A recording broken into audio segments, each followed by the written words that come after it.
పరిశుద్ధ గ్రంథంలో నుండి యోహాను రాసిన ప్రకటన గ్రంథం 16వ అధ్యాయం 16వ వచనం. ఇదిగో నేను దొంగ వలె వచ్చుచున్నాను, తాను దిగంబరుడిగా సంచరించుచున్నందున జనులు తన దిశములను చూతురేమో అని మెలకుగా ఉండి తన వస్త్రమును కాపాడుకొనువాడు ధన్యుడు. హల్లెలూయా. ప్రియమైన దేవుని బిడ్డలారా, యేసయ్య చెప్తున్న మాట ఏంటంటే, ఇదిగో నేను దొంగ వలె వచ్చుచున్నాను. కొంచెం హల్లెలూయా. ఇదిగో నేను దొంగ వలె వచ్చుచున్నాను, తాను దిగంబరుడనని ఎవరైతే అనుకుంటారో, జాగ్రత్త పడతారో, కాపాడుకుంటారో వారు ధన్యులు. యేసు ప్రభు దొంగ వలె వచ్చుచున్నాడు. ఆయన దొంగ కాదు, మళ్ళీ గుర్తుపెట్టుకోండి. దొంగలాగా వస్తాడంట, ఆయన దొంగ కాదు. దొంగ వలె వచ్చుచున్నాను. దొంగ ఏ విధంగా వస్తాడో నేను కూడా ఆ విధంగా వస్తాను. దొంగ ఏ టైంలో వస్తాడో చెప్పి రాడు, ఏ జామున వస్తాడో చెప్పి రాడు. టైం చూసుకొని తర్వాత, అమ్మా ఈరోజు మీరు ఇంట్లో ఉంటారా ఉండరా, మెలకుగా ఉంటారా ఉండరా, మీరు ఇంటికి బీగాలు వేసుకుంటారా వేసుకోరా, బీరువా బీగాలు మీరు బీరువాలో పైన పెడతారా లేకపోతే మీకన్నా పెట్టుకొని పోతారా అని అడిగి చెప్పి సమయాన్ని చూసుకొని రాడు. దొంగ ఎట్లా వస్తాడంట, ఎవరికి చెప్పుకోకుండా ఏ టైంలో వస్తాడో ఎప్పుడు వస్తాడో తెలియదు. అట్లనే ప్రభు అయిన యేసుక్రీస్తు మన దేవుడు కూడా దొంగ వలె వస్తాను, ఏ జామున వస్తానో నీకు తెలియదు, ఏ టైంలో వస్తానో నీకు తెలియదు, ఏ పూట వస్తానో నీకు తెలియదు. కాబట్టి నువ్వేం చేయాలంటే మెలకుగా ఉండి నీ వస్త్రాలను కాపాడుకోవాల, నీ బట్టలను కాపాడుకోవాలి. హల్లెలూయా. మెలకుగా ఉండాల, మెలకు కలిగి ఉండాల, నీ బట్టలను నీ వస్త్రాలను కాపాడుకుంటూ ఉండాల. ఎందుకు నీ వస్త్రాలను ఎందుకు నీవు మెలకుగా ఉండాలా, ఎందుకు నీ వస్త్రాలను కాపాడుకోవాలా? యేసయ్య చెప్తున్నాడు, కాపాడుకునేవాడు ధన్యుడంట, తన వస్త్రాలను కాపాడుకునేవాడు ధన్యుడు. హల్లెలూయా. దేవునికి స్తోత్రం కలుగును గాక. తన వస్త్రాలను కాపాడుకునేవాడు ధన్యుడు. ఎవరైతే కాపాడుకోరో ఆ వ్యక్తి ధన్యుడు కాడు. ఎవరైతే మెలకుగా ఉండరో ఆ వ్యక్తి దోచుకోబడతాడు. ఎవరైతే జాగ్రత్తగా ఉండరో ఆ వ్యక్తి ప్రమాదంలో పడే అవకాశం ఉంది. కాబట్టి యేసయ్య ఏం చెప్తానంటే, నేను ఏ జామున వస్తానో నీకు తెలియదు కాబట్టి నువ్వు మెలకుగా ఉండు, నువ్వు జాగ్రత్తగా ఉండు, నీ వస్త్రాలను నువ్వు కాపాడుకో, నువ్వు ధన్యుడిగా ఉంటావని చెప్తాను. హల్లెలూయా. దేవునికి స్తోత్రం. అయితే ఏ వస్త్రాలు కాపాడుతావు? ఇప్పుడు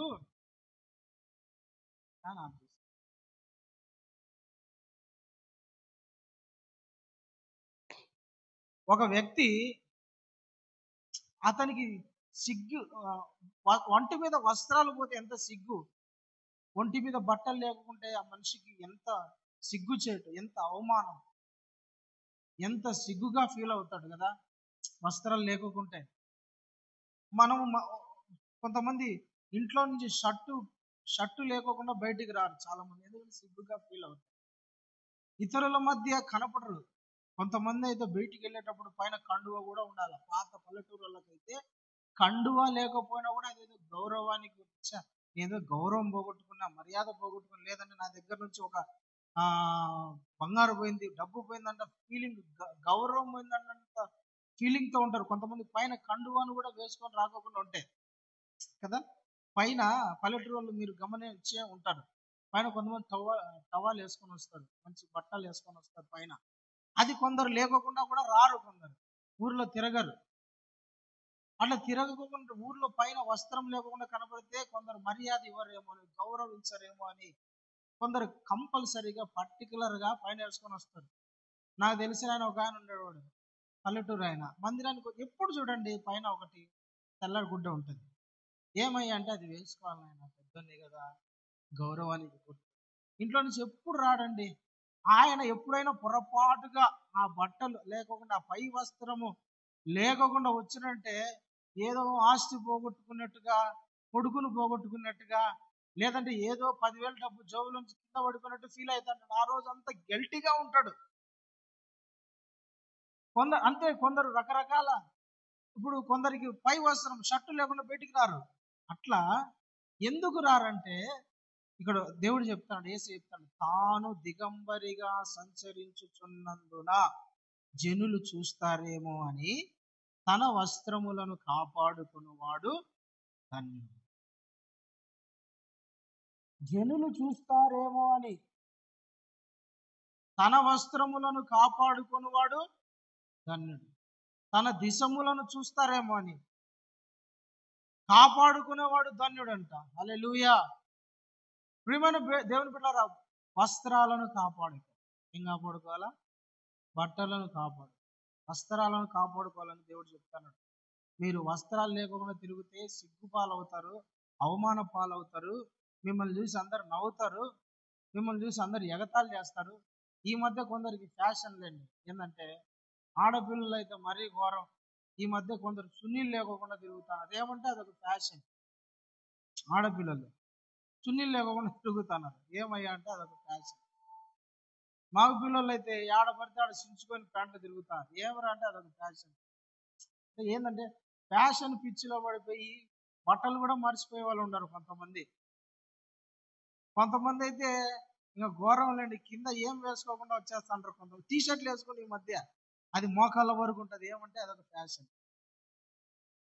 అంటే ఏం అలవాటు అయిపోయారంటే బట్టలు కూడా సరిగ్గా వేసుకొని తినాలలో ఉన్నాము. ఏమిరా నాయనా అంటే అదొక ఫ్యాషన్ పాస్టర్ అయ్యా. ఏం తల్లి అంటే అది ట్రెండ్, అదొక ఫ్యాషన్. నీకు తెలియదులే పాస్టర్. నువ్వు ఎప్పుడో అంత మా ముత్తాత కాలం నాటివాడిని, మేము ఇప్పుడు అంతా ఫ్యాషన్ ఫాలో అవుతాం. ఇది ఒక ట్రెండ్ పాస్టర్యా, నీకు తెలియదు. మందిరానికి వచ్చే వాళ్ళు కూడా కొంతమంది, అన్ని జనులు అంటే వాళ్ళకి తెలియదు పాపం, వాళ్ళ అమాయకులు, వాళ్ళకు జ్ఞానం లేదు, దేవుని భయం లేదు, దేవుని వాక్యం అంటే తెలియదు. కాబట్టి అవులే వాళ్ళకి ఏం తెలియదు, సరేలే అనుకోవచ్చు. ఒరే, సంఘంలోకి వచ్చే బిడ్డలు, దేవుని వాక్యం వింటున్న బిడ్డలు, మందిరమునకు వచ్చే బిడ్డలు, అంత ఇంత దేవుని భయం కలిగిన వాళ్ళు కూడా ఈ మధ్య ఆ బట్టలు ఎట్ట పడితే అట్లా వేసుకోవడం మొదలు పెట్టారు. ఒక ఆమెకు చెప్పిన మందిరం వేరే మందిరం లేకపోతే, ఏమ్మా నీ కూతురు అట్ట వస్తుంది, వస్త్రాలు వేసుకొని బాగా వేసుకొని రమ్మనొచ్చు కదా అన్న. ఆ పాస్టర్ మరుసటి రోజు నుంచే ఆ పాప మందిరం రావడం మానేసింది. ఈ పాస్టర్ నన్ను అడిగినాడు, ఏం పాస్టర్ అయ్యా నువ్వు ఏమన్నావు, వాళ్ళ అమ్మకి ఏం చెప్పినావు, ఆ పాప మరుసటి వారం నుంచి మందిరానికి రావడం మానేసిందయ్యా అంటే, నేనేం చెప్పినా బట్టలు సరిగ్గా వేసుకురమ్మని చెప్పినా, దానికి కూడా నేనేమైనా తిట్టినానా, కొట్టినాను, ఏమన్నా అన్నానా? పాస్టర్ నాకు అట్ట చెప్పకూడదు, నేను ఎట్టయినా వస్తా, నా బట్టలతో ఆయనకి ఎందుకు పని అని అనిందంట. సైతాన, నువ్వు ఎట్టయినా లోకంలో ఉండొచ్చు, మందిరంలో ఉండకూడదు. హల్లెలూయా. అంటే మందిరంలో దేవుని బిడ్డలంట వస్త్రాలను కాపాడుకోవాలి, చక్కగా వేసుకోవాలి. నీ దిశములను కనపడకుండా నీ వస్త్రాలను కాపాడుకోవాలి. వస్త్రాలను కాపాడుకోవాలండి. ఎట్లా పడతానమ్మా అట్లా మనం వేసుకోకూడదు. దేవుని పిల్లలంగా చక్కగా, నీటిగా, జాగ్రత్తగా మన శరీరాలను కప్పుకునేటట్టుగా, మన శరీరము ఇతరులకు ఆకర్షణీయంగా వస్త్రాలలో కనపడుకోకుండా మన వస్త్రాలను జాగ్రత్తగా వేసుకోవాలి. దేవునికి మహిమ రావాలి. Praise the lord. దేవునికి స్తోత్రం కలుగును గాక. అదే చెప్తాను యేసు, నేను ఏ జామున వస్తానో నీకు తెలియదు, ఎప్పుడు వస్తానో నీకు తెలియదు. దొంగలాగా వస్తా, నీ మీదకి వస్తా, నీ కుటుంబంలోకి వస్తా, నీ సంఘం మీదకి వస్తా. ఎప్పుడు వస్తానో నీకు తెలియదు. అయ్యో, నన్ను 10 మంది చూస్తున్నారు, 10 మంది నన్ను గమనిస్తున్నారు, 10 మంది కన్నులు నా మీద ఉన్నాయి, 10 మంది నా చూపు నా మీద ఉంది. నేను దిగంబరిగా ఉండకోకుండా నా వస్త్రాలను, నా బట్టలను నేను కవర్ చేసుకోవాలి. నా శరీరాన్ని నేను కవర్ చేసుకోవాలి, కాపాడుకోవాలా. కాపాడుకుంటే నువ్వు ధన్యుడు అని దేవుడు చెప్తాను. Praise lord. అయితే మనం అందరం చక్కగా బట్టలు వేసుకుంటున్నాము, చక్కగా వస్త్రాలు వేసుకొని బాగా నీట్గా ఇస్త్రీ చేసుకొని చక్కగా మనం మందిరానికి వస్తాం. నేనైతే తెల్ల బట్టలు వేసుకున్నాను, మీరు మంచి బట్టలు వేసుకున్నారు. స్త్రీలు అయితే బాగా నీట్గా మంచి చీరలు కట్టుకొని ఐరన్ చేసుకొని తల మీద ముసుగు కూడా వేసుకొని ఎంత పవిత్రంగా కూర్చొని ఉంటారో. మనమేమైనా వస్త్రాలు లేకుండా తిరుగుతాను. మరి యేసయ్య వస్త్రాలు లేకుండా ఎవరైనా తిరుగుతారా లోకంలో? ఎరగాలి. ఎవరో పిచ్చోళ్ళు ఏమైనా తిరుగుతారేమో అసలు వస్త్రాలు లేకుండా. ప్రభా నువ్వు వస్తావు అంటే నేను బట్టలు వేసుకొని ఉంటా, ఓకేనా? వస్త్రాలు నిండు కప్పుకొని ఉంటా, ధన్యుడినేనా? ప్రియమైన దేవుని బిడ్డ, దాని వెనకలుండే ఆత్మీయ అర్థాన్ని మనం ధ్యానం చేసుకోవాలి. దేవుడు చెప్తున్నా అంటే వాక్యం ఎట్లాంటిదంటే ఒక అలంకార భాషలో రాయబడి ఉంటుంది. అలంకార భాషలు అంటే మనము మాట్లాడుకున్నట్లే ఉంటది, కానీ దాని వెనకాల దేవుని మనసు ఉంటది. మనం మాట్లాడుకున్నట్లే ఉంటది, కానీ దాని వెనకాల దేవుని మనసు వేరు. దేవుని మనసు ఆలోచించాలి. అక్షరము చంపుతుంది, ఆత్మ బ్రతికిస్తుంది. అక్షరమే చదివితే దేవుని మనసు మనకు అర్థం కాదు. అక్షరము వెనకలున్న ఆత్మీయ అర్థాన్ని మనము అర్థం చేసుకోవాలా. బైబిలు వాక్యం ఏదో పదాలు చదువుకున్నట్లుగా, పుస్తకాన్ని చదివినట్లుగా, లేదంటే ఏదో కవితలు నవలలు చదువుకున్నట్టుగా మనం చదివితే దాంట్లో ఏ ప్రయోజనం ఉండదు, ఏమీ అర్థం కాదు కూడా. తప్పుగా అర్థం చేసుకునే అవకాశం ఉంటుంది. మనము ఆత్మను, పరిశుద్ధాత్మ దేవుని సహాయంతో ప్రభా ఈ వాక్యం అర్థమయ్యేటట్టు నాకు జ్ఞానం నేర్పించు ప్రభు, తెలివి నేర్పించు ప్రభు, బుద్ధి నేర్పించు ప్రభు అని అడగాల. దేవునికి మహిమ కలుగును గాక.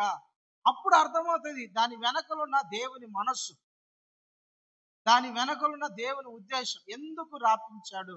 చాలా మందికి అర్థం కాకనే, చాలా మందికి తెలియకనే వాక్యాన్ని తప్పుగా అర్థం చేసుకోకుండానే తప్పుడు సిద్ధాంతాలు, తప్పుడు డినామినేషన్లు, వాక్య విరుద్ధమైన బోధలు, వాక్య విరుద్ధమైన ఆరాధనలు, వాక్య విరుద్ధంగా దేవుని మందిరాల కార్యక్రమాలు జరుగుతాయి. వాక్యం అర్థం కాక, వాక్యము అర్థం చేసుకోలేక, పరిశుద్ధాత్మ దేవుని సహాయం లేక వాళ్ళకి ఇష్టం వచ్చినట్టుగా దేవుని వాక్యాన్ని మలుచుకుంటున్నారు. కాబట్టి వాక్యాన్ని మనం చదివేటప్పుడు ఆత్మ దేవుని సహాయంతో మనం అర్థం చేసుకోవాలి. అయితే ప్రభు ఏం చెప్తున్నాడంటే, నీ వస్త్రాలను నువ్వు కాపాడుకోవాలా, నీ దిశములను చూడకోకుండా నీవు నీ వస్త్రాలను కాపాడుకోవాలా.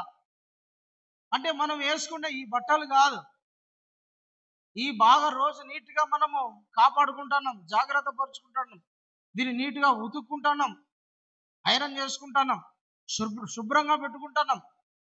కొంతమంది అయితే మరీ జాగ్రత్తగా దీని మీద ఒక మచ్చైనా పడకోకుండా జాగ్రత్తగా ఉండాలని చాలా జాగ్రత్తగా బట్టల విషయంలో చాలా కేర్ తీసుకుంటారు. అయితే దేవుడు ఈ వస్త్రాల గురించి చెప్పడంలా, శరీర సంబంధమైన బట్టల గురించి దేవుడు చెప్పడంలా, యేసయ్య శరీర సంబంధమైన వస్త్రాల గురించి చెప్పడంలా, ఆత్మ సంబంధమైన వస్త్రాల గురించి, ఆత్మ సంబంధమైన బట్టల గురించి చెప్తాడు. అవి మీరు కాపాడుకోవాలి, అవి మీరు భద్రపరుచుకోవాలా. మరి యేసయ్య చెప్పే వస్త్రాలు ఏంటి, యేసయ్య చెప్పే బట్టలు ఏంటి, వాటిని కాపాడుకోవాలి. అవి మన మీద ఉన్నాయా లేదా, అవి మనం కలిగి ఉన్నామా లేదా, మనం కాపాడుకుంటామా లేదా, అది మనకు తెలియాలి. యెషయా గ్రంథం 61వ అధ్యాయము, యెషయా గ్రంథం 61వ అధ్యాయము 10వ వచనాన్ని ఒకసారి చదవండి. యెషయా గ్రంథము, శృంగారమైన పాగా ధరించుకుని పెళ్లి కుమారుని రీతిగాను ఆభరణములతో అలంకరించుకొనిన పెళ్లి కుమార్తె రీతిగాను ఆయన రక్షణ వస్త్రములను నాకు ధరింపచేస్తున్నాడు. హల్లెలూయా. నీతి అను పైబట్ట నాకు ధరింపజేసి ఉన్నాడు. దేవునికి మహిమ కలుగునుగా. నా వైపు చూస్తాయనండి ప్రేమైన ప్రభువులారా. శృంగారమైన పాగా ధరించుకొనిన పెళ్లి కుమార్తె రీతిగాను, పెళ్లి కుమారుడిగాను, ఆభరణములతో అలంకరించుకొనిన పెళ్లి కుమార్తెగా ఆయన నాకు రక్షణ అను వస్త్రమును ధరింపజేశాడు. ఏ వస్త్రం అంట? ఏ బట్ట అంట? రక్షణ అను వస్త్రం. రక్షణ అనే బట్ట, రక్షణ అనే గుడ్డ, రక్షణ అనే ఈ వస్త్రాలు నీకు నాకు ధరింపజేశాడు. రక్షణ అనే వస్త్రం, మనకు రక్షణ అనే వస్త్రం ఉంది. దేవుడు మనల్ని ప్రొటెక్ట్ చేస్తున్నాడు, దేవుడు మనల్ని కాపాడుతున్నాడు, దేవుడు మనల్ని రక్షిస్తున్నాడు. మన ప్రభు అయిన యేసుక్రీస్తు మనల్ని రక్షణలో నిలబెట్టాడు. రక్షణ వస్త్రాలను మనకు తొడిగించాడు. ఇప్పుడు నీళ్ళలో పడవలో నీళ్ళలో పడవ ఎక్కి కొందరు బోటింగ్కి పోతారు. సముద్రంలో కానీ, చెరువులలో కానీ, నదులలో కానీ పడవ ఎక్కిపోయినారు ఎప్పుడైనా? ఎక్కిన వాళ్ళు ఉన్నారు ఎవరైనా? ఏందో పడవ అంటే నేను ఎప్పుడు చూడలే పాస్టర్ అన్నట్టు చూస్తున్నారు. పడవ అంటే ఎప్పుడు నేను పడవే చూడలేదు పాస్టర్. నువ్వు ఏదో పడవ అంటాను, అది ఎట్లుంటో చెప్పు. బోటింగ్ అంటాను, ఎట్లుంటో చెప్పు. శిల్పారామం పోయినారు కదా, శిల్పారామంలో చుట్టూ నీళ్ళలో పడవ తిరుగుతూ ఉంటుంది ఎప్పుడు.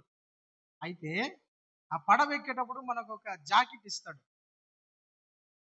ఎర్రది కోట్ లాంటిది, స్విమ్మింగ్ జాకెట్ లాంటిది అనుకోండి. అది వేసుకోవాలి నీళ్ళలోకి, పడవలోకి పోయినప్పుడు. అది ఆ పడవలో కూర్చొని అది వేసుకొని తొక్కుతూ ఉంటే ఆ పడవ పోతూ ఉంటది.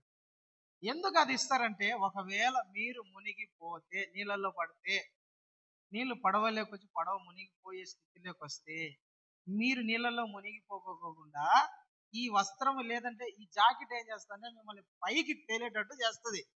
ఈ జాకెట్ లేదనుకోండి, ఈత రాదనుకోండి, మునిగిపోతారు.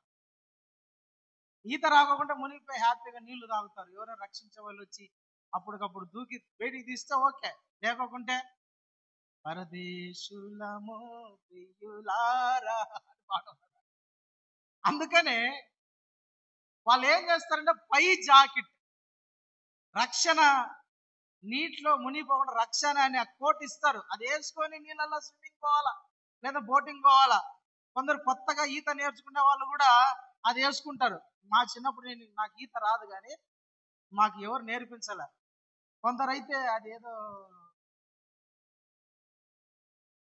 మునగ చెట్లు ఉంటాయి కదా, ఆ కొమ్మలు నరుక్కొని, ఆ ముద్దులు నరుక్కొని నీట్గా వెనకాల వీపు కట్టుకొని దుంకుతా ఉంటారు. అవి మునగవంట. నాకు అసలు తెలియదు, తర్వాత తెలిసింది. చాలా రోజులు నాకు అదొక ప్రశ్న లాగునింది. అరే, ముద్దులు వీళ్ళు వెనకాల కట్టెలు కట్టుకొని ఉన్నారు, వీళ్ళు ఎట్లా మునగడంలా? నాకు చాలా రోజుల తర్వాత తెలిసింది అది మునగ చెట్టు అని. మునగ చెట్టు మునగదంట. ఆ విషయమే నాకు తెలియదు అసలు. వేరే ఏ చెట్టు వేసిన నీళ్ళలో పడిపోతుంది, కానీ అదైతే అది తేలడమే కాకుండా మనుషులు కూడా తేలేటట్టు చేస్తాను. అట్లనే దేవుని ప్రియులారా, ప్రియమైన దేవుని ప్రియులారా, నీళ్ళల్లో ఒక వ్యక్తి మునిగిపోకోకుండా ఉండడానికి లైఫ్ జాకెట్ ఎట్లయితే వేసుకుంటారో, స్విమ్మింగ్ సూట్ ఎట్లయితే వేసుకుంటారో, ఆ స్విమ్మింగ్ జాకెట్ ఎట్లయితే వేసుకుంటారో, దేవుడు మనకు కూడా రక్షణ అనే వస్త్రాన్ని మనకు ధరింపజేశాడు. హల్లెలూయా. రక్షణ అనే వస్త్రం మనకు ధరింపజేశాడు. లోకములో మనము పడిపోకోకుండా, లోకములో మనము మునిగిపోకోకుండా, లోకములో మనము చెడిపోకోకుండా, అపవాదిగాడు మనల్ని ముట్టకోకుండా, తర్వాత మనము నరకానికి వెళ్ళిపోకోకుండా యేసయ్య మనకు రక్షణ అనే వస్త్రాన్ని ఇచ్చాడు. ఆ రక్షణ అనే వస్త్రం ఎట్లొచ్చింది, ఎట్లా కలిగిందంటే స్వయాన ఆయన రక్తముతో, ఎట్లా ఆయన రక్తముతో మనలను జాకెట్ తొడిగించాడు. ఆయన రక్తమే మనకు రక్షణ, ఆయన రక్తమే మనకు కాపుదల, ఆయన రక్తమే నీకు నాకు, నీ కుటుంబానికి నా కుటుంబానికి, ఇక్కడున్న మీ పిల్లలకు, మీ అందరికి కూడా ఆయన రక్తమే రక్షణ. హల్లెలూయా. ఆయన రక్తమే మిమ్మల్ని రక్షిస్తుంది. ఒక మాట ఉంటది, ఇదిగో వీళ్ళు గొర్రె పిల్ల రక్తములో తమ వస్త్రములను ఉదుక్కున్నారంట.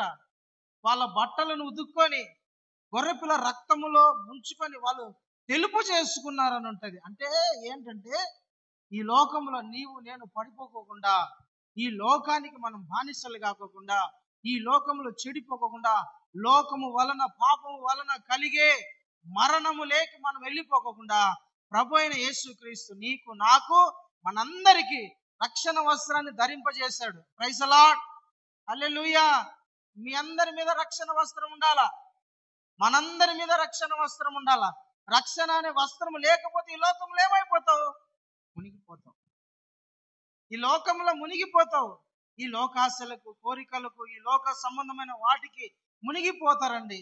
అందుకని యేసయ్య చేసి నా బిడ్డలు రక్షించబడాలా, నా బిడ్డలు క్షేమంగా ఉండాలా, నా బిడ్డలు ఎప్పుడు కూడా పడిపోకుండా జారిపోకుండా ఉండాలని మన ప్రభు ఏం చేశాడంటే ఆయన రక్తమే మనకు రక్షణగా ఇచ్చాడు. హల్లెలూయా, దేవునికి స్తోత్రం. ఈ వస్త్రం ఉండాలా, రక్షణ అను వస్త్రం నీకు ఉండాలా. యేసయ్య ఒకానొక రోజు వస్తాడు, వచ్చినప్పుడు నీ మీద ఏముండాలా? రక్షణ వస్త్రం ఉండాలి, రక్షణ వస్త్రం ఉండాలి. ఒక పెళ్లికి పెళ్లి కొడుకు వాళ్ళ నాన్న ఇద్దరు వెళ్ళి చాలా మందిని పిలిచినాడు. కార్డులు ఇచ్చి నా కొడుకు పెళ్ళింది, తప్పకోకుండా పలానా రోజు వచ్చేయండి. నాకు ఊర్లో ఉండే వాళ్ళందరినీ పిలిచినాడు. అందరు రండి, ప్రతి ఒక్కరు రండి. పెళ్లి వస్త్రం పెళ్లికి వచ్చింది, పెళ్లికి జాయిన్ అయిపోయింది. సరే, కొంతమంది పనులకని రాలేక, కొంతమంది బిజీ రాలేక, ఎట్లా కొంతమంది నిలబడుతారు. అయితే చాలా మంది వచ్చినారు, వచ్చి క్యూలో నిలబడ్డారు. పెళ్లిలోకి, ఆ కళ్యాణ మండపంలోకి, లేదంటే ఆ పెళ్లి జరిగే చోటికి పోవాలంటే ఎట్లా పడతారు? పోకూడదు. కానీ ఇది మీ అందరి కోసం బట్టలు ఇస్తానా, ఇవన్నీ వేసుకొని ఉండండి. అందరూ పెళ్లి కొడుకు వాళ్ళ నాన్న సిద్ధపరిచిన బట్టలు వేసుకుంటున్నారు. వాళ్ళలో నాకు ఎందుకులే, అవసరం లేదు, పెళ్లికి పిలిచినాడు, కార్డు ఇచ్చినాడు, ఎట్టపోతే నేనేముంది, ఎట్టుంటే ఏముంది అనుకున్న ఒక లోపల గుంపులో పడి పెళ్లి కొడుకు ఒక్కొక్కరిని చూస్తా వచ్చి అందరి మీద పెళ్లి వస్త్రాలు ఉన్నాయి. చూస్తూ వచ్చి ఒక దగ్గరకు వచ్చేసరికి నిలబడతాను, వాని మీద వస్త్రం లేదు. నువ్వు ఎందుకు వస్త్రం లేకుండా వచ్చినావు? వీళ్ళందరూ వస్త్రాలు వేసుకున్నారు కదా, నేను ఇచ్చిన బట్టలు వేసుకున్నారు కదా, ఒక నువ్వేమన్నా సపరేటా? నువ్వేమన్నా స్పెషలా? నువ్వేమన్నా ఎందుకు వచ్చినాను? ఓ బయటికి అని గర్దించి పంపించేస్తాను. ఓ నీకు రాబాకు, నేను పిలిచినా, నిన్ను పిలిచి ప్రేమతో నీకు బట్టలు ఇస్తాను, మంచి బట్టలు ఇచ్చిన, పెళ్లిలోకి రారా, పెళ్లి బట్టలు వేసుకుని రారా అని ఇట్లా దిక్కుమానంలోకి వచ్చి కూర్చున్నా, లే మొండు అన్నాడు. పెళ్లి వస్త్రాలు ధరించుకొని రావాలి. అక్కడే ఒకడు పరలోక సంబంధ వారసుడుగా కావాలంటే, ఈ లోకములో ఒక వ్యక్తి రక్షించబడాలంటే యేసుక్రీస్తు ఇచ్చే రక్షణ అను వస్త్రాన్ని ధరించుకోవాలి. హల్లెలూయా, ప్రైజ్ ది లార్డ్. రక్షణ వస్త్రము మనకు కావాలా. నోవాహు రోజులలో చాలా మంది ఉన్నారు, కానీ రక్షించబడింది ఎంతమంది? 8 మందే రక్షించబడ్డారు. 8 మందే పడవలేక వచ్చారు. 8 మందే కాపాడబడ్డారు. ఎందుకంటే యేసుక్రీస్తు చెప్పినట్టుగా వాళ్ళు రక్షణ లేక వచ్చినారు అనమాట. అంటే అక్కడ రాయబడి ఉంటది, బాప్తిస్మము ద్వారా. 2 పేతురు పత్రికలో 2వ అధ్యాయంలో ఉంటది, బాప్తిస్మము ద్వారా ఆ 8 మంది రక్షించబడ్డారంట. అంటే ప్రియమైన దేవుని బిడ్డలారా, మారు మనసు పొంది పాప క్షమాపణ నిమిత్తమై బాప్తిస్మము ఎవరైతే పొందుతారో వాళ్ళ మీద ఈ రక్షణ అనే వస్త్రం ఉంటది. వాళ్ళకి యేసయ్య ఈ రక్షణ అనే వస్త్రం ఇస్తాడు. వేసుకో, తొడుక్కో, నేను ఒకరోజు వస్తా, ఈ నీ శరీరం మీద, నీ ఆత్మ మీద ఈ రక్షణ వస్త్రం ఉంటే నేను తీసుకొని నా రాజ్యంలోకి నేను తీసుకొని పోతా. నీ మీద నీ ఆత్మ మీద నేను ఇచ్చే రక్షణ వస్త్రం లేకపోతే నువ్వు విడవబడతావు. అందుకనే ప్రతి ఒక్కరు కూడా మారు మనసు పొందాలా. మారు మనసు పొంది మారు మనసుకు తగినట్టుగా బాప్తిజం తీసుకోవాలా. వాళ్ళు రక్షించబడతారు. ఇంకా నువ్వు బాప్తిసం తీసుకోకుండా, ఇంకా నువ్వు రక్షణ పొందలేవు, ఇంకా మారు మనసు పొందకోకుండా రక్షణ అనే వస్త్రం నీ మీద ఉండదు. కాబట్టి ప్రియమైన దేవుని బిడ్డలారా, యేసుక్రీస్తు ఇచ్చే రక్షణ వస్త్రం నువ్వు కలిగి ఉండాలి. రెండోది, దాని కిందనే ఉండి నీతి అను పైబట్ట నువ్వు ధరించుకోవాలి. Praise the lord. దేవునికి స్తోత్రం కలుగును గాక. నీతి అనే పైబట్ట నీకు ఉండాలి. నీతి అనే పై వస్త్రం మనకు ఉండాల. ఇప్పుడు ఇదే అనుకోండి, పై వస్త్రం, ఇట్లా పై వస్త్రం, అది గౌరవానికి, మర్యాదకు, ఘనతకు సూచనగా ఉంటది పై వస్త్రం. నేను ముందే చెప్పినా కదా, ఈ పై బట్ట ఎందుకు వేసుకుంటారు? గౌరవానికి, మర్యాదకు, ఘనతకు సూచనగా ఉంటుంది. ఆడవాళ్ళకు ముసుగు గౌరవానికి సూచన, మర్యాదకు సూచన, ఘనతకు సూచన. ఈ కాలం అంటే ఓన్లీ మందిరాలలో వేసుకొని తిరుగుతున్నారు, కానీ మీరు నార్త్ సైడ్ లో చాలా మందిని చూస్తే వాళ్ళు ఎప్పుడు కూడా తల మీద ముసుగు వేసుకొని ఉంటారు. పంజాబీస్ కానీ, తర్వాత మరాఠీ వాళ్ళు కానీ, తర్వాత వీళ్ళు సేట్లు అంటారు కదా, వాళ్ళని చూసినారు ఎప్పుడైనా? వాళ్ళ ముఖంకి ఎప్పుడు కూడా బట్ట వేసుకొని ఉంటారు. ఆడవాళ్ళు చూసినారా మీరు ఎప్పుడైనా? ఎందుకు చూడలేదు పాస్టర్? మాకు తెలియదు, మార్కెట్లో మాకు అన్నీ తెలుసు, అన్నీ తెలుసు. పై వస్త్రం ఎప్పుడు వేసుకొని ఉంటారు వాళ్ళు. మన ఆంధ్ర సైడ్, తర్వాత మన ఈ సౌత్ ఇండియా సైడ్ వేసుకోరు, కానీ నార్త్ ఇండియా సైడ్ అటు వెళ్తే చాలా మంది పై వస్త్రం వేసుకుంటారు. ముస్లిమ్స్ కానీ, యూదులు కానీ, యూదా మత స్త్రీలు కానీ, ముస్లిమ్స్ కానీ చాలా మంది వాళ్ళు రెగ్యులర్ వాళ్ళ జీవితంలో ఎప్పుడు కూడా పై వస్త్రాన్ని అట్లా ముసుగు వేసుకొని ఉంటారు. అంటే పైన తల కప్పుకొని ఉంటారు. ఎందుకంటే అదొక గౌరవము, అదొక మర్యాద, అదొక ఘనతకు సూచన. గౌరవిస్తారు వాళ్ళు, ఎవరైనా చూసినా మర్యాద ఇస్తారు, ఘనపరుస్తారు. తర్వాత కొంతమంది పురుషులు కూడా చాలా మంది పైన వేసుకొని చూడండి, వాళ్ళు ఏంటంటే అదొక మర్యాద, అదొక గౌరవము, అదొక ఘనతకు సూచనగా ఉంటది. నీతి అను పై వస్త్రమును మనకి యేసయ్య ధరింప చేస్తారని. హల్లెలూయా, దేవునికి స్తోత్రం కలుగును గాక. నీతి అనే పై వస్త్రం. కొరింథీయుల మొదటి పత్రిక 6వ అధ్యాయం 10వ వచనం చదవండి, 11వ వచనం. కొరింథీయులకు రాసిన మొదటి పత్రిక 6వ అధ్యాయం 10వ వచనం, 11 చదవండి. మీలో కొందరు అట్టి వారై ఉంటిరి గాని ప్రభువైన యేసుక్రీస్తు నామమున మన దేవుని ఆత్మయందును మీరు కడగబడి పరిశుద్ధపరచబడిన వారై నీతిమంతులుగా తీర్చబడితిరి. హల్లెలూయా. నా వైపు చూస్తానండి, నేను దాన్ని వివరిస్తాను. మీరు మన ప్రభువైన యేసుక్రీస్తు నామమును బట్టి దేవుని ఆత్మ యందును మీరు కడగబడి నీతిమంతులుగా తీర్చబడ్డారంట. కడగబడి అనండి, కడగబడి మనల్ని దేవుడు నీతిమంతులుగా తీర్చిపెట్టాడు. అంటే మనలో కొందరు అట్టివారై ఉన్నారంట. ఎట్టివారై ఉన్నారు? అలాంటి వాళ్ళగా ఉన్నారు. మీరు ముందు మీరందరూ కూడా అట్లే ఉన్నారు. అంటే ఎట్లాంటి వాళ్ళగా ఉన్నారంట? 9వ వచనం చదవండి, 10వ వచనం చదవండి, 9 చదవండి. అదే అధ్యాయం 6:9 నుంచి. అన్యాయస్తులు దేవుని రాజ్యమునకు వారసులు కానేరని మీకు తెలియదా? మోసపోకండి. జారులైనను, విగ్రహారాధికులైనను, వ్యభిచారులైనను, ఆడంగితనము గలవారైనను, పురుష సంయోగులైనను, దొంగలైనను, లోపులైనను, తాగుడుబోతులైనను, దూషకులైనను, దోచుకొని వారైనను దేవుని రాజ్యమునకు వారసులు కానేరరు. హల్లెలూయా. అట్టివారు మీలో కొందరు అలాంటి వాళ్ళగా ఉన్నారు. మీలో కొందరు అలాంటి పనులు చేశారు. మీలో కొందరు అలాంటి వాటికి బానిసలై ఉన్నారు. మీలో కొందరు అలాంటి పనులు చేస్తా బ్రతికే వాళ్ళు. కాబట్టి లోకములో దేవుని దగ్గర, లోకములో మర్యాద లేదు, గౌరవం లేదు, తర్వాత దేవుని దగ్గర మీకు ఘనత లేదు. మీలో చాలా మంది అట్లాంటి వాళ్ళగా ఉండిపోయినారు.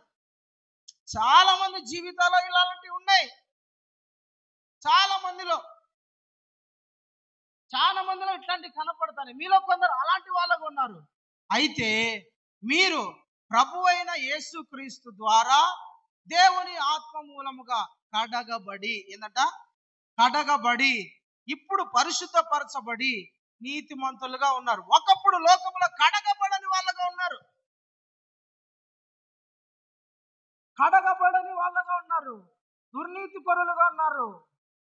నీతి లేని వాళ్ళగా ఉన్నారు. దేవుని దృష్టిలో దుర్నీతి పరులుగా ఉన్నారు. దేవునికి దూరస్తులుగా ఉన్నారు. ఇలాంటి పనులు చేసి దేవునికి దూరం అయిపోయిన వాళ్ళగా ఉన్నారు. ఇప్పుడు ఎవరైనా కడగబడిన ప్లేట్లో అన్నం తింటారా? కడగని ప్లేట్లో అన్నం తింటారా? కడిగే ప్లేట్లో అన్నం తింటారా? కడగని ప్లేట్లో అన్నం తింటారా? కడిగిన ప్లేట్ దాని నిగలాడాల కొందరికి. దాని మీద ఏదున్నా మళ్ళా ఒకసారి కడుక్కొని దాంట్లో వడ్డించుకొని తింటారు.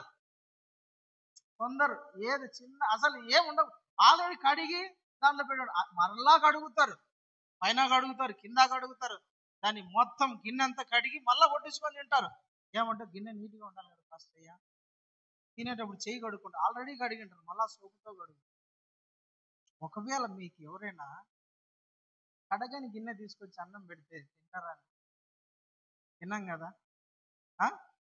ఆఖరికి అమ్మగారు తెచ్చిపెట్టి, మో ఏందమ్మా ఇది, గిన్నెన్న కడిగే తెలియదా?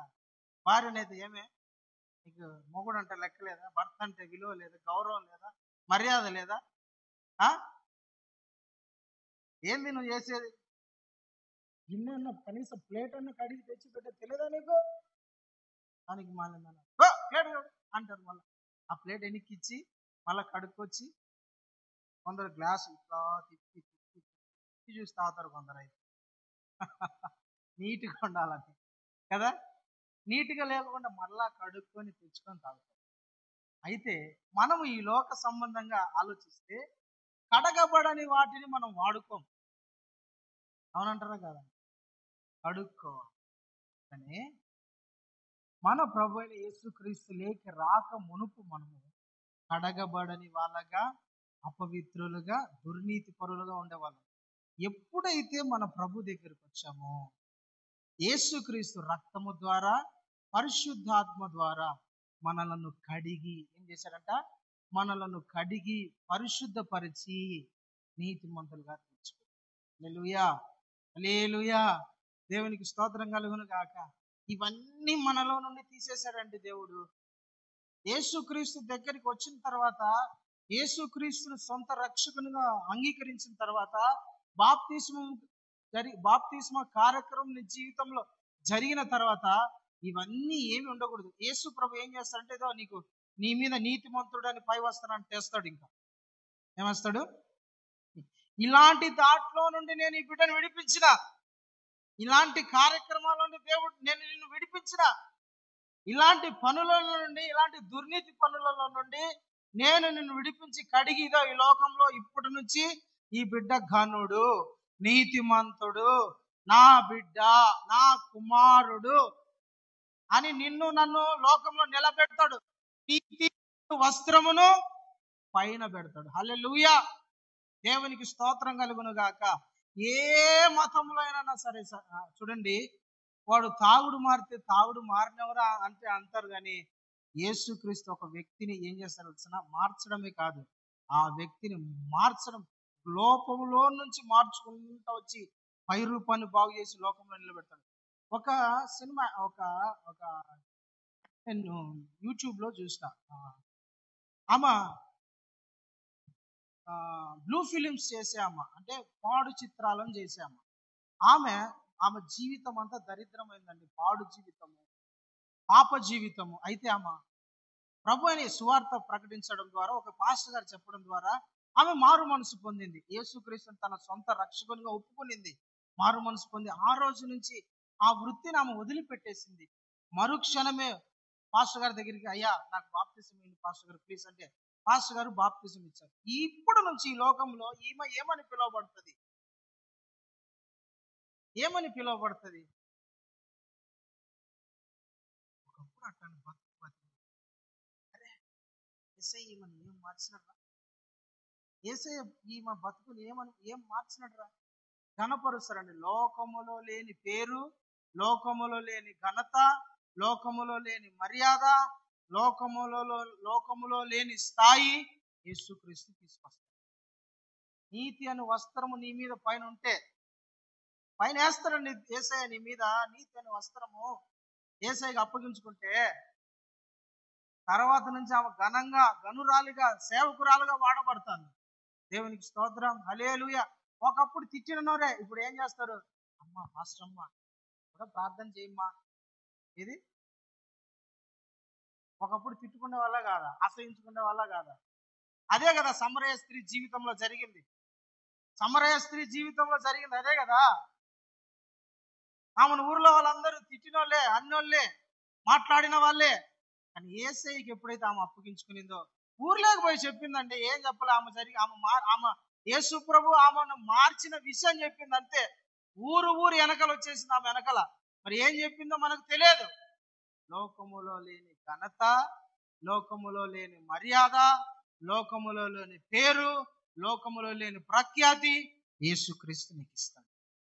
ఇప్పుడు నీతి అను పై వస్త్రం నీ మీద ఉంటే నీతిమంతుడు విశ్వాసమూలంగా జీవిస్తాడు. మన మీద ఏ వస్త్రం ఉన్నారా? నీతి అనే వస్త్రం. హల్లెలూయా.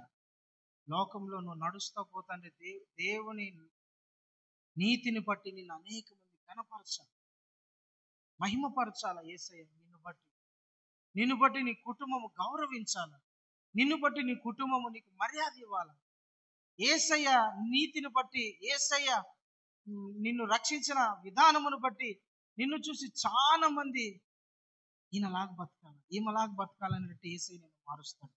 అయితే నీతి అనే వస్త్రం నీ మీద ఉండాలి. హల్లెలూయా. ఇంకొక మాట అదే 61వ అధ్యాయంలో 3వ వచనం చదవండి. యెషయా గ్రంథము 61వ అధ్యాయము. సియోనులో దుఃఖించు వారికి ఉల్లాస వస్త్రములను ధరింప చేయుటకును,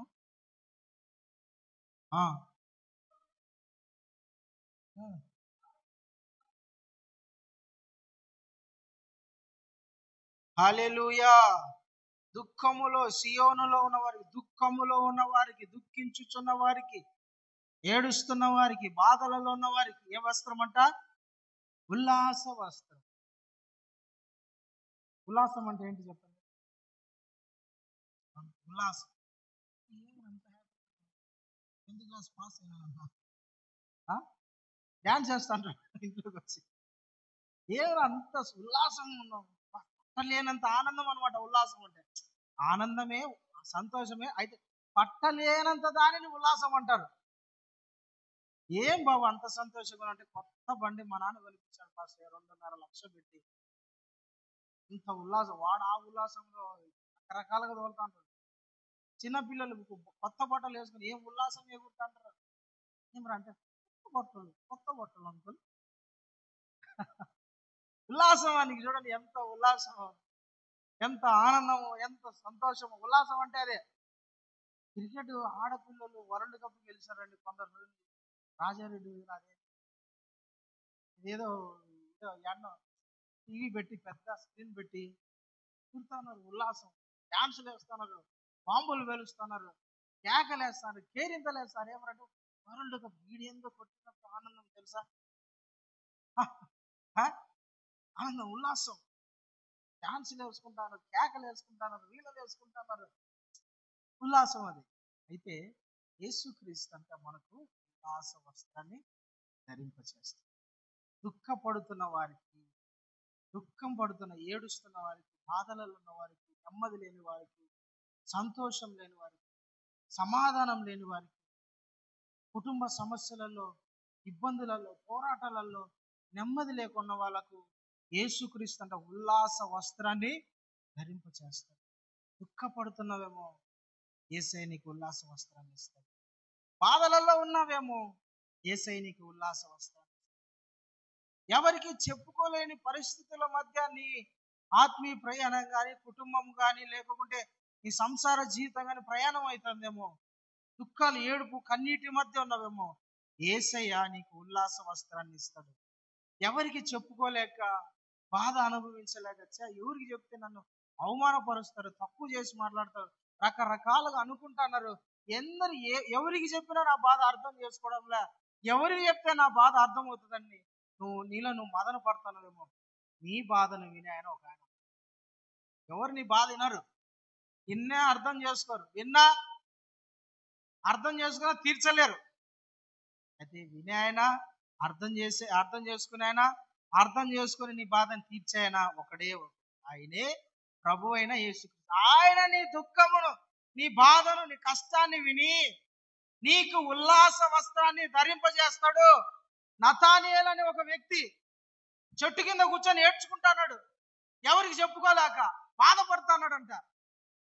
నతానియేలు అనే వ్యక్తి చెట్టు కింద కూర్చొని, అంజూరపు చెట్టు కింద కూర్చొని ఏడ్చుకుంటున్నాడు. ఎవరికి చెప్పుకుంటే నా బాధ వింటారు, ఎవరికి చెప్పుకుంటే నా కష్టం తీరుతుంది, ఎవరు చెప్తే నాకు వచ్చి ఓదారుస్తారు, అందరు చెప్తే నా రకరకాలుగా మాట్లాడుకునే వాళ్ళే, ఎవరు నా బాధ వినడం లేదని ఆ అంజూరపు చెట్టు కింద కూర్చొని ఏడ్చుకుంటా ఉన్నప్పుడు యేసయ్య చూస్తాడు. హల్లెలూయా. యేసయ్య చూశాడు. ఊర్లో ఉండే వాళ్ళందరూ చూస్తున్నారు. ఊర్లో ఉండే వాళ్ళందరూ చూసి నవ్వుకుంటా పోతున్నారు. అనుకుంటారు, ఏమిరా వాడు దిక్కు లేదనిలాగా చెట్టు కింద కూర్చొని ఉన్నాడు, ఏమైంది దానికి అనుకునే వాళ్ళే. కానీ యేసయ్య చూశాడు. యేసయ్య చూసి ఏం చేశాడు? ఆ వ్యక్తిని రమ్మన్నా దగ్గర. పేతురు పిలుచుకొని వచ్చాడు. పేతురు సంథింగ్ ఎవరో పిలుచుకొని వచ్చాడు. నజరేతులో నుంచి ఏదైనా మంచిది వస్తుందంటే నాతో వచ్చి చూడు, మంచిది వస్తుందో చెడ్డది వస్తుందో నీకు తెలుస్తుంది అని మాట్లాడుతా ఇతడు ఏ కల్మషం లేనివాడు, ఇజ్రాయేలులో ఏ కల్మషం లేనివాడు, ఇతడు నేను ఎరిగినాను. ఇప్పుడు చూసినావు ప్రభువా అంటే, నీవు అంజూరపు చెట్టు కింద ఉన్నప్పుడే నేను.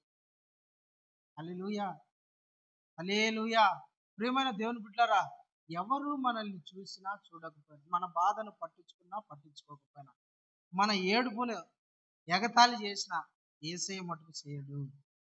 ఆయన మనకు ఉల్లాస వస్త్రాన్ని ధరింపచేసి మన శ్రమల నుండి, మన కష్టాల నుండి, మన బాధల నుండి, మన ఇబ్బందుల నుండి, మన శోధన నుండి బయటికి తీసుకొచ్చేది. నిన్ను ఆనందముతో నింపుతాడు, ఉల్లాసముతో నింపుతాడు, సంతోషముతో నింపుతాడు, సమాధానముతో నింపుతాడు. ఉల్లాస వస్త్రం. అయితే ఇది ఇంకో కోణం. శ్రమలలో ఆనందించే కృప దేవుడు. శ్రమలలో ఆనందించడం అనేది సామాన్యంగా ఎక్కడ జరగని విషయం. శ్రమలలో ఆనందింప చేయగలిగినది యేసయ్య వాక్యమే. హల్లెలూయా. దేవునికి స్తోత్రం కలుగును గాక. చూడండి ఒకసారి అపోస్తుల కార్యాల గ్రంథం 5వ అధ్యాయం 41వ వచనాన్ని. అపోస్తుల కార్యాల గ్రంథం 5వ అధ్యాయము 41. ఆ నామము కొరకు అవమానము పొందుటకును పాత్రులమని ఎంచబడుట వలన వారు సంతోషించుచు మహాసభ ఎదుట నుండి వెళ్ళిపోయి ప్రతి దినము దేవాలయములోను ఇంటింటను మానక బోధించుచు. చాలండి. హల్లెలూయా. ఇక్కడ వాళ్ళకు అవమానాలు ఎదురుతాయంట, శ్రమలు ఎదురవుతున్నాయి, నిందలు ఎదురవుతున్నాయి, శోధనలు, హింసలు ఎదురవుతున్నాయి. ఎవరికి? 12 మంది అపోస్తలులకు. యేసు ప్రభు 12 మంది శిష్యులకంట అవమానాలు, శ్రమలు, నిందలు ఎదురవుతున్నాయి. రకరకాలుగా మాట్లాడుతున్నారు. 12 మంది శిష్యులను కొంతమంది పెద్దలను పిలుచుకొచ్చి, ఎందుకురా మీరు యేసు ప్రభు గురించి బోధిస్తున్నారు, ఎందుకురా మీరు యేసు ప్రభు గురించి ప్రకటిస్తున్నారు, ఎవర్రా మీకు పర్మిషన్ ఇచ్చింది, ఎవరు మిమ్మల్ని ఇక్కడ పర్మిషన్ ఇచ్చింది, ఎవరు మిమ్మల్ని ప్రకటించమన్నారు, మీ దేవుడు ఏదో ఆడున్నాడు, ఏదో ఆడున్నారు, వాళ్ళకి చెప్పుకోబో యేసయ్య గురించి, ఇక్కడ ఎందుకు చెప్తావు?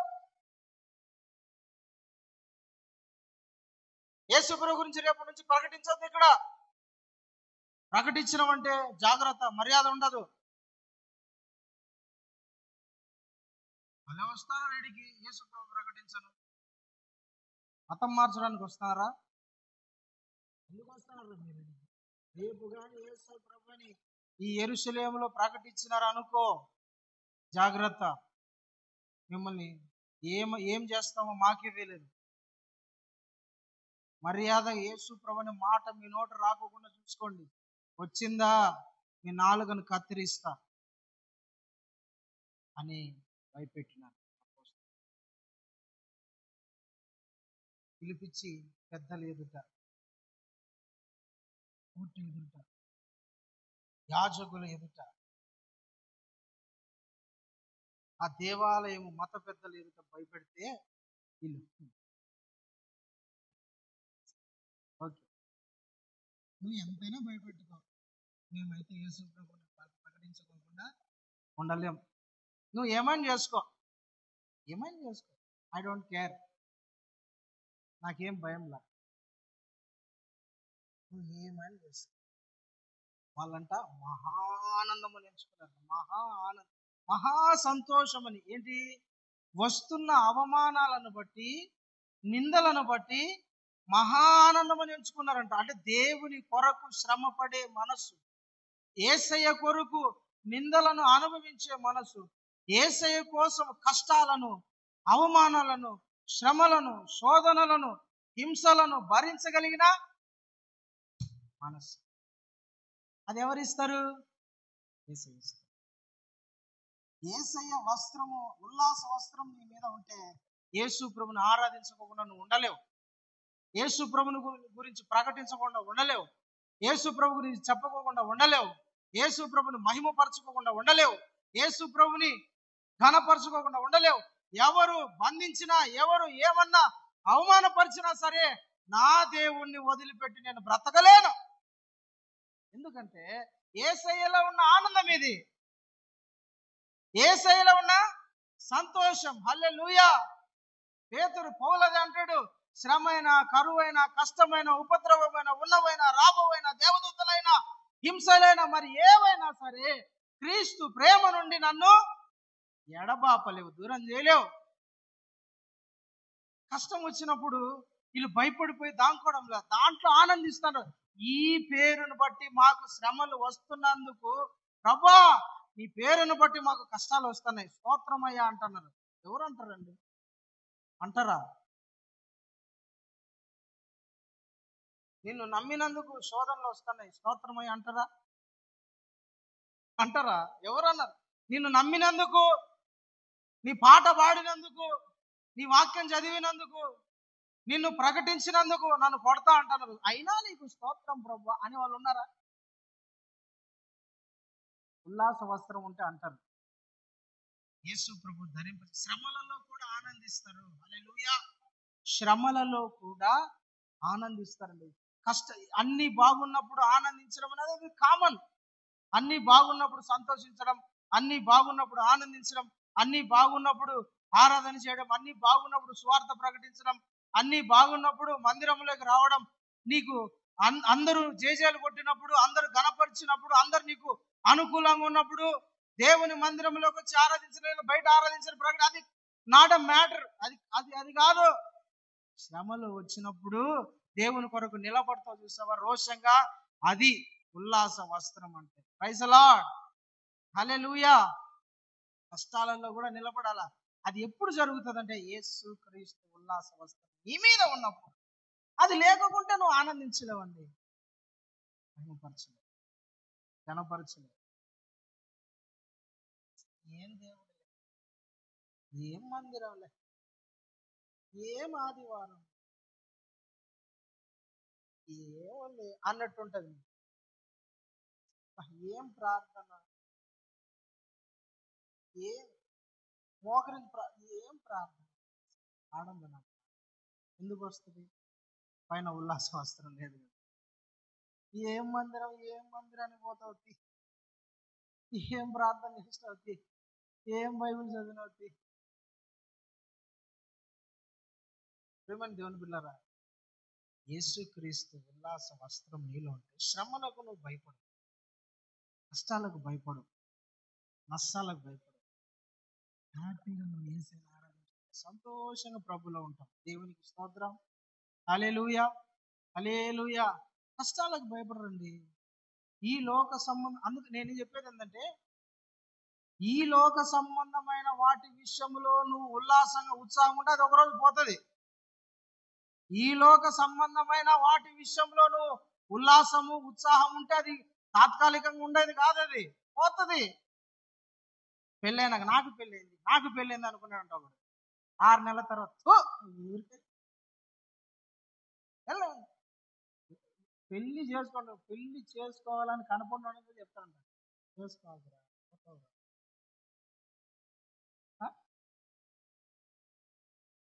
వద్దురా నాయన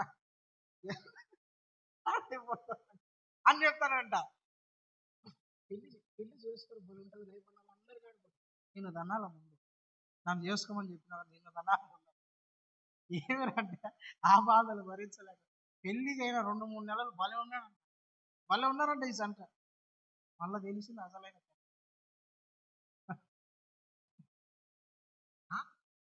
యాడబ్బా ఏ వీధిలో ఏ పార్కులో ఎక్కడ వీళ్ళే కనపడుతున్నారు. అబ్బా ఫేమస్ అంట ఏముంది అనుకుంటా. 6 నెలల తర్వాత, సంవత్సరం తర్వాత తెలిసింది అసలైన కథ.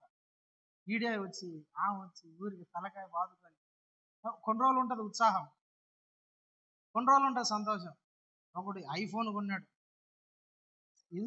ఏం ఫోన్ అది? 17 ప్రోనా మ్యాక్సా? 17 ప్రో మ్యాక్స్. రెండు ఇంకా ఎక్కువ పెరిగినాయి మనకి. 17 ప్రో మ్యాక్స్ అనేది 1,70,000 25,000 ఉండేది, సంథింగ్ 1,50,000 దగ్గర ఉంది అది. ఒకడంట అది 17 మ్యాక్స్ ఐఫోన్ ఫోన్ 1,50,000 అనుకోండి దగ్గర. అది కొనుక్కొని వాడు ఆడ ఫోన్ పెట్టుకున్నాడు.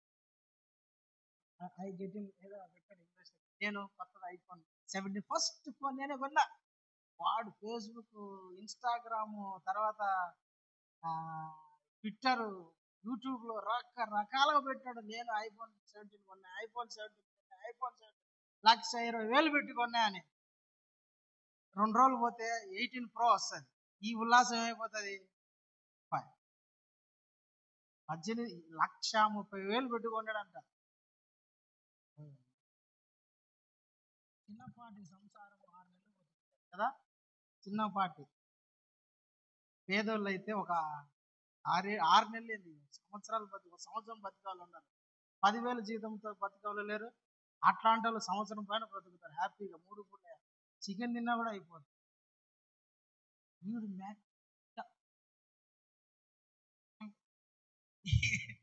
పట్టుకొని మళ్ళీ కూడా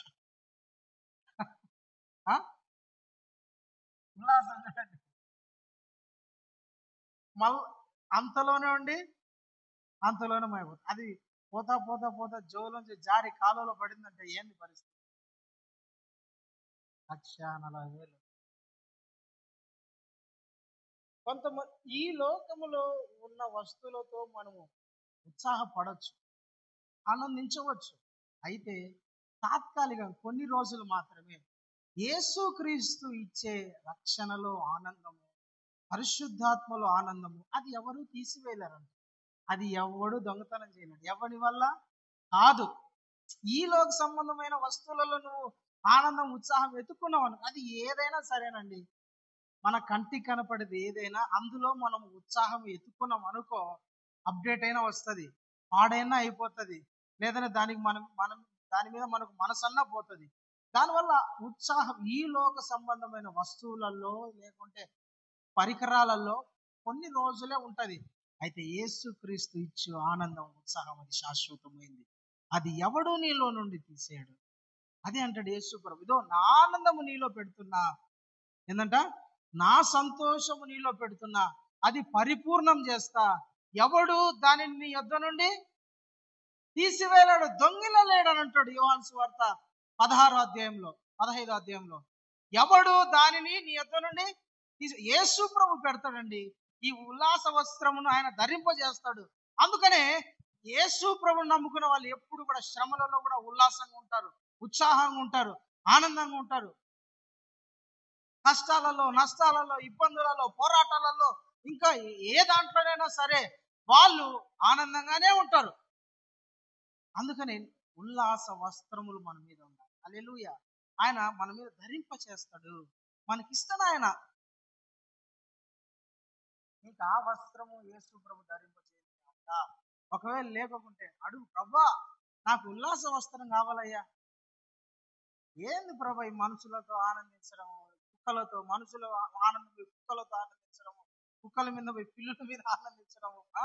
ఈ మధ్య మనుషుల మీద ప్రేమ గల కుక్కలు పెంచుకొని క్యూటీ స్వీటీ దానిని పిలుచుకోవడం, అది తంతా ఉంటే, అది బరుకుతా ఉంటే, అది మీద ఒకటి కొర్లుతూ ఉంటే దాన్ని ప్రేమిస్తా. మనుషుల మీద ప్రేమ పోయి ఎక్కడికి వచ్చింది? మనుషులలో ప్రేమ లేక దొరకక, వస్తువులలో ప్రేమ లేక జంతువులు కాడికి వినరు. కుక్కలలో, పిల్లులలో కొంతమంది పందులు పెంచుకునే వాళ్ళు ఉంటారు అమెరికాలో. తెల్ల పందులు అనమాట. పాములు పెంచుకునే వాళ్ళు ఉంటారు. దాంట్లో ప్రేమ అవి ఎంచక్క పంది అరిచినట్టు అరుస్తుంది. అబ్బో ఆ స్వీట్ ఎంత బాగా అరిచిందో అనుకున్న వాళ్ళు ఉన్నారండి చాలా మంది. దాంట్లో ఉత్సాహం ఉండే చాలా మందికి. అయితే ప్రభువైన యేసుక్రీస్తులో నువ్వు ఉల్లాసంగా ఉండాలి. యేసుక్రీస్తు నీకు ఉల్లాస వస్త్రాన్ని ధరింప చేస్తాడు. దేవునికి స్తోత్రం. హల్లెలూయా. దాని కింద మాటనుంది, ఆయన నీకు స్తుతి వస్త్రం. యెషయా గ్రంథం 61:3 చదువు. అది త్వరగా చదువు. సియోనులో దుఃఖించు వారికి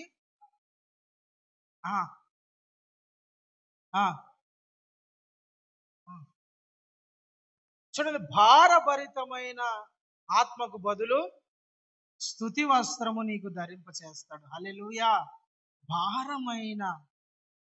భారమైన ఆత్మకు ప్రతిగా ఏం చేస్తారంట?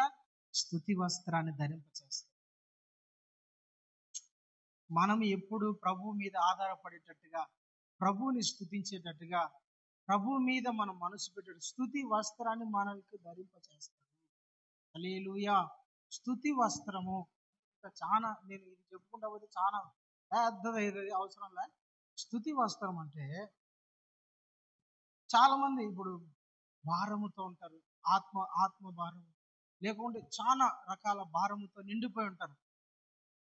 హృదయంలో తెలియని పోరాటం, వేదనతో ఉంటారు. ఎప్పుడైతే స్తుతి వస్త్రం నీ మీద ఉంటుందో, స్తుతించుచూ ఉన్నప్పుడు నీ మీద ఉన్న భారం అంతా తొలగిపోతా ఉంటుంది.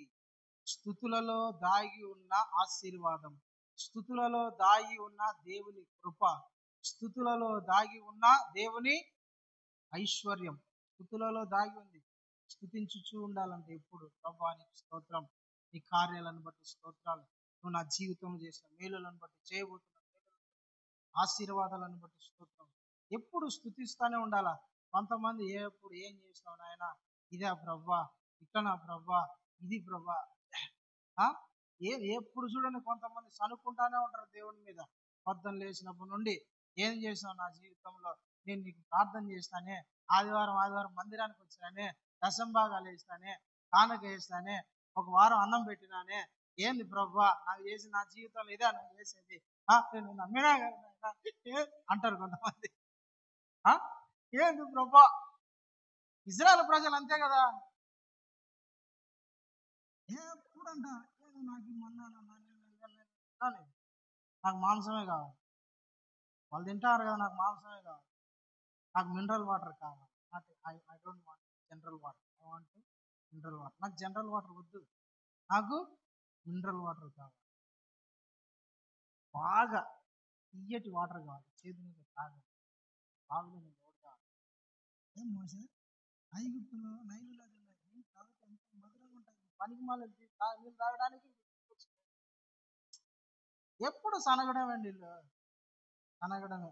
ఇద్దరు ఉన్నారు, వాళ్ళు ఎప్పుడు దేవుని స్తుతిస్తూ ఉంటారంట. హల్లెలూయా. ఎప్పుడు దేవుని స్తుతిస్తూ ఉంటారు. కష్టాలలో వాళ్ళు శత్రువులు ఎదురుగా నిలబడినా కూడా, కనాను శత్రువులు ఎదురుగా నిలబడినా కూడా, ప్రభువా నీకు స్తోత్రం, ఈ దేశాన్ని మాకు ఇవ్వబోయేది, నీకు స్తోత్రాలయ్యా, వందనాలయ్యా, కృతజ్ఞతలయ్యా అని స్తుతిస్తాను. ఎవరు వాళ్ళు? కాలేబు, యెహోషువ. సంఖ్యాకాండంలో ఉంటది 12వ అధ్యాయంలో. మోషే పంపించినప్పుడు అంట, ఒక్కొక్కరు 30 అడుగులు 40 అడుగులు మనుషులు, నెఫీలీయులు, వాళ్ళు ఆజానుభావులు. ఇట్లా చూస్తే వాడు ఇట్లా అంటే చీమను నలిపినట్టే, వాడిని ముందర పోయి యుద్ధం చేసి నిలబడగలరా? వాళ్ళు తినే వాళ్ళ వాళ్ళ పంటలు ద్రాక్ష తోట ఎట్టుంటదంట, ఒక్కొక్క ద్రాక్ష గెల ఇంతే మనకు ఉండేది. ఆడ ఒక ద్రాక్ష గెల ఇద్దరు మనుషులు, మనలాంటి మనుషులు ఇద్దరు మోసుకొని పోయేమని అంటే వాళ్ళకి ఒక్కొక్కటి ఇంత ఉంటది, మనకి ఇంత ఉంటదంట.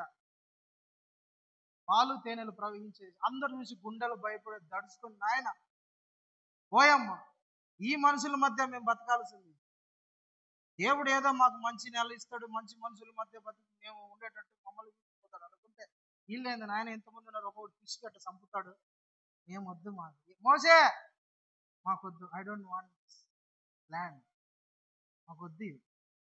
అప్పుడు యెహోషువ కాలేబు అన్నారు, ఆశీర్వాదకరమైన స్తుతిస్తా ఉన్నారంట. హల్లెలూయా. స్తుతించుటలో ఉన్న ఆశీర్వాదము తెలియాలి. స్తుతి నీ స్థితిని మారుస్తుందని పెద్దలు అంటారు, దైవజనులు, గొప్పవాళ్ళు.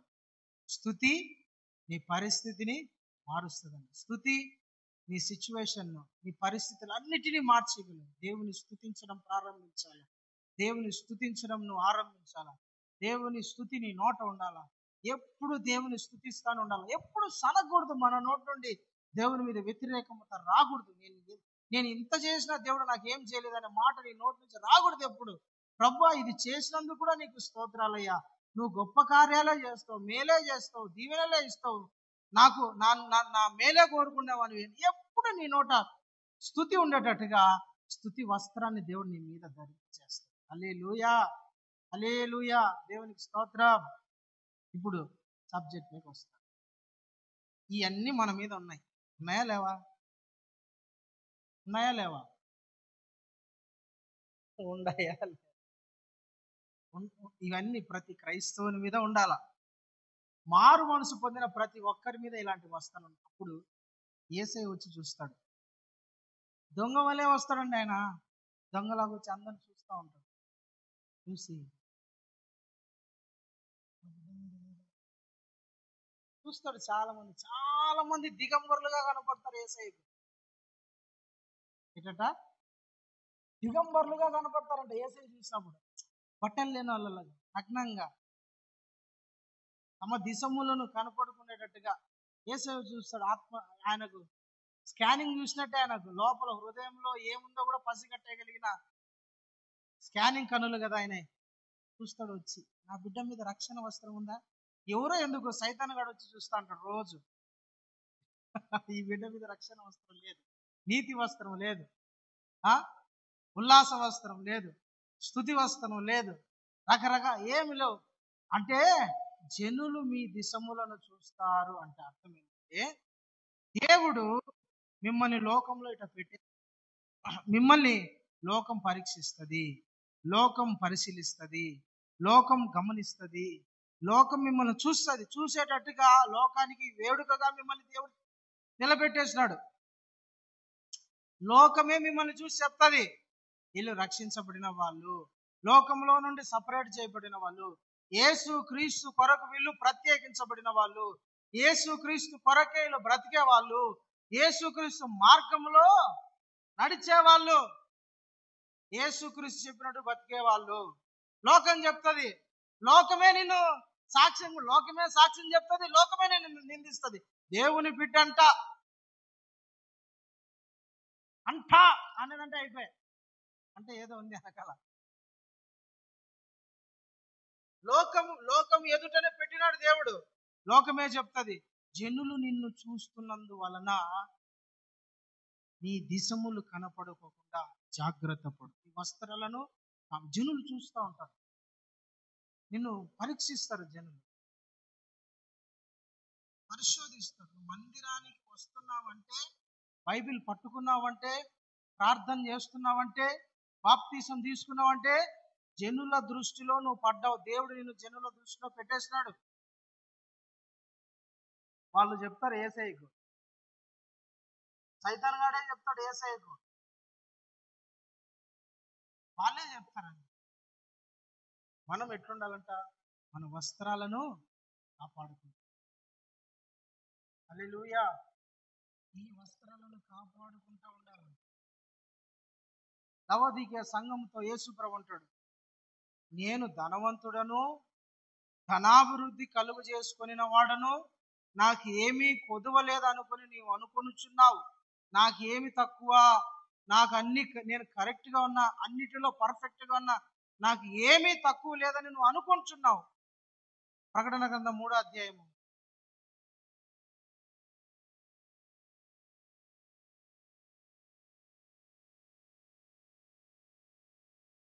17 చదవండి.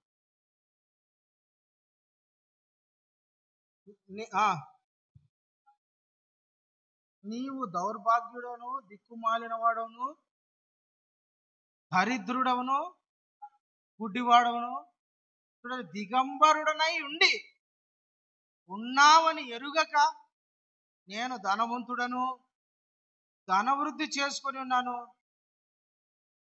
హల్లెలూయా. నేను బాగున్నా, నేను సమృద్ధిగా ఉన్నా, నేను ఆశీర్వదించబడిన దేవుని దగ్గర నుంచి అన్ని మేలులు అనుభవిస్తానా అని అనుకుంటుందంట ఈ సంఘం, అనుకుంటానంట ఈ వ్యక్తి. అయితే తన మీద లేదంట వస్త్రాలు లేవు. ఏం లేవంట? లేవు. నేను బాగున్నా, భక్తిలో పరిశుద్ధంగా ఉన్నా, అన్ని బాగున్నాయి అనుకుంటానంట ఈ సంఘం. అయితే దిగంబరిగా యేసు ప్రభు ఒకరోజు రానే వస్తాడు, దొంగవలే వస్తాడు. వచ్చినప్పుడు ఎవరి మీద అయితే ఈ వస్త్రాలు ఉండవో వాళ్ళు విడవబడే సంఘములో ఉంటారు. అయితే ఈ వస్త్రాలను మనకు దేవుడు ధరింపజేసినాడు. ఈ దొంగతనం, ఇవి దోచుకునేవాడు ఒకడు ఉన్నాడు. ఈ వస్త్రాలను దొంగతనం చేసేవాడు ఒకడు ఉన్నాడు. జాగ్రత్త. బట్టలు ఎత్తుకుపోయేవాడు ఒకడు ఉన్నాడు. నీ వస్త్రాలను మైలుపరిచేవాడు ఒకడు ఉన్నాడు. నీ వస్త్రాలను పాడు చేసేవాడు ఒకడు ఉన్నాడు. నీ వస్త్రాలను చెడగొట్టేవాడు ఒకడు ఉన్నాడు. నీ వస్త్రాలను చించేసేవాడు ఒకడు ఉన్నాడు. ఒకవేళ మంచి చీర కొనుక్కునేది, పట్టు చీర పోయి బీరువాలో పెట్టుకునేది. ఆమె వారానికి ఒకసారి కట్టుకుంటుందంట, ఊర్లో తిరుగుతుంది. నచ్చని ఒక ఆమె ఉంది.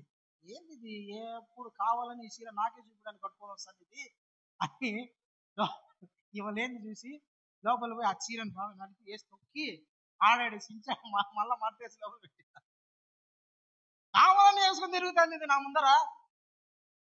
నేను చూడాలా, నేను చూసి కుళ్ళు కావాలని వేసుకొని తిరుగుతుంది అని ఈమె కోపం వచ్చింది. చూడండి, ఏం అక్క సార్ వేసుకొని తిరిగి పోనీలే, పోయింది, తీసుకునింది, వేసి మడతలు వేసి కింద వేసి తొక్కి తొక్కి తొక్కి ఆడాడి సించి పెట్టి బాగా మళ్ళీ మడత వేసి పెట్టి ఆమె వచ్చి చూసి చీర కట్టుకుని చూస్తే తినిగిపోయింది, మడతలు పడింది. బామ్మ వానాయన బయట అరుచుకుంటాను. ఆ విధి లేకపోతే గట్టి గట్టి కేకలేస్తాను. నేను అడిగిన, ఏందయ్యా ఏం జరిగింది? వాళ్ళ భర్త ఏమన్నా చనిపోయినాడా, మామేమన్నా చనిపోయినాడా, కొడుకు ఏమన్నా చనిపోయినాడా, అంత గట్టిగా గగ్గోలు పెట్టి ఏడుస్తాను. చీరని ఎవరో చించినారయ్యా అంట. చీరని చించినందుకు ఎందుకమ్మా అంత బాధ అంటే, 5,000 పెట్టుకొనిందయ్యా అమ్మా, చెనిక్కాయలు ఒలుచుకొని ఆ పంటలో ఆ పొలంలో ఈ పొలంలో పని చేసుకొని కొనుక్కొనిందయ్యా, ఆ చీరని ఎవరో ఈమె పోయి పాడు చేసిందయ్యా అని నాకు వచ్చి చీరగా ఇంత గగ్గోలు పెట్టి ఏడ్చేది.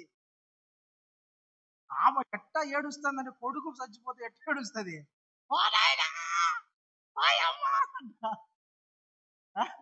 ఆ చీర అంటది.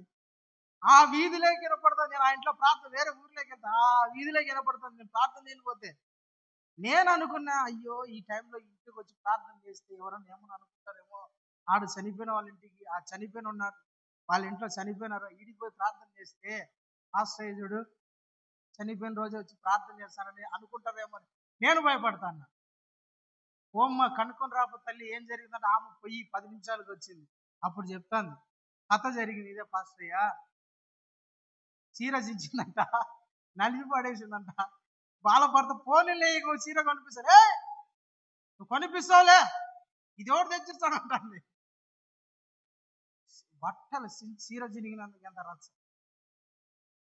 అట్టనే మనల్ని మన వస్త్రాలను చూసి ఓర్చుకోలేక, మన ఎదుగుదలను చూసి ఓర్చుకోలేక, మన ఆనందాన్ని చూసి ఓర్చుకోలేక, మన రక్షణ పొందిన మనల్ని ఓర్చుకోలేక చూసి ఒకడు ఉన్నాడు.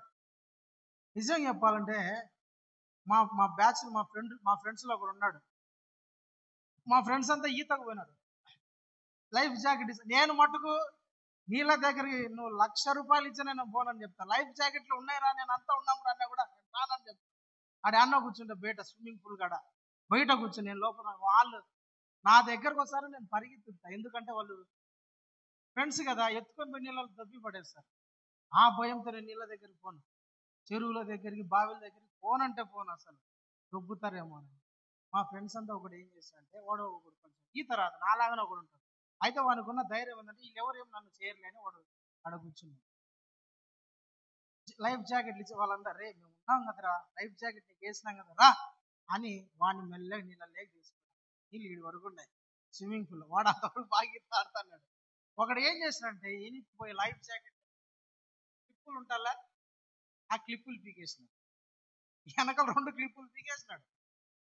ఈడిగా వీడికి ధైర్యం ఏంది, నాకు లైఫ్ జాకెట్ ఉంది, నేను మునిగినా ఏం కాదు, నాకు పైకి తెలుసు.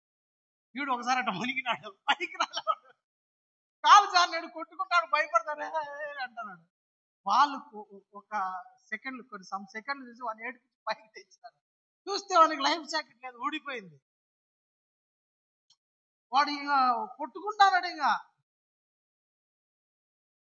వాడు భయపడిపోయి బయటికి తీసుకొచ్చి వాడిని, ఒరే నన్ను చంపాలనుకున్నారు కదరా అని వాడిని సంజాయించి మళ్ళా ఓదార్చి ఎప్పుడు అని నీళ్ళలో పోకుండా చేసినాం. అట్లాగనే రక్షణలో నుండి మనల్ని లాకేవాడు, ఆనందము, సంతోషం, సమాధానం మనం లేకుండా చేయడానికి ఎప్పుడు ఒక అపవాదిగాడు ఉన్నాడు, ఒకడు విరోధి. వానికి ఏం పనిలా, ఏం తీసుకుపోతారంట, వానికి బట్టలు దొంగతనం చేయడమే వానికి పని. ఏం దొంగతనం చేస్తాడు, బట్టలు నీ బంగారు దొంగతనం చేయడు, నీ డబ్బు దొంగతనం చేయడు, నీ పండ్లు దొంగతనం చేయడు, నీ ఇల్లు దొంగతనం చేయడు, నీ సెల్ ఫోన్, ఇవన్నీ దొంగతనం చేయడు. ఏమి దొంగతనం చేస్తే వస్త్రాలే. లూకాసు వార్త 10వ అధ్యాయం చదువు నాన్న, 30 వచ్చింది. లూకాసు వార్త 10వ అధ్యాయం 30 వచ్చింది, చదువు పాస్. లూకాసు వార్త 10వ అధ్యాయం 30 వచ్చింది, చదువు.